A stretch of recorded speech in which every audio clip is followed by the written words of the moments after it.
ఇటీవల సీనియర్ నటుడు శివాజీ హీరోయిన్ల డ్రెస్సింగ్పై చేసిన వ్యాఖ్యలు తీవ్ర దుమారానికి దారితీశాయి.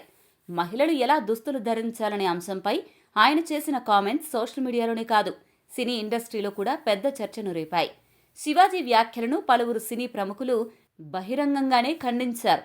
ముఖ్యంగా సింగర్ చిన్మయి శ్రీపాద ఈ విషయంలో గట్టిగా తన అభిప్రాయాన్ని వ్యక్తం చేస్తూ వార్తల్లో నిలుస్తున్నారు. మహిళల వ్యక్తిగత స్వేచ్ఛపై ఎవరికీ ఆంక్షలు విధించే హక్కు లేదంటూ ఆమె వరుసగా పోస్టులు పెడుతూ నెటిజన్ల విమర్శలకు స్ట్రాంగ్ కౌంటర్స్ ఇస్తున్నారు. ఈ క్రమంలో చిన్మయి చేసిన తాజా వ్యాఖ్యలు మరోసారి సంచలనంగా మారాయి. ఈ నేపథ్యంలో శివాజీని సపోర్ట్ చేస్తున్న బిగ్ బాస్ ఫేమ్ శేఖర్ భాషా ఇటీవల చిన్మయిపై తీవ్ర వ్యాఖ్యలు చేశారు.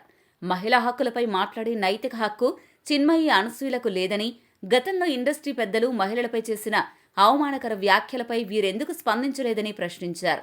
అలాగే చిన్మయి పాడిన కొన్ని సినిమాల పాటలను ప్రస్తావిస్తూ డబుల్ మీనింగ్ ఉన్న లిరిక్స్పై ఆమె ఎప్పుడూ అభ్యంతరం వ్యక్తం చేయలేదని ఆరోపించారు.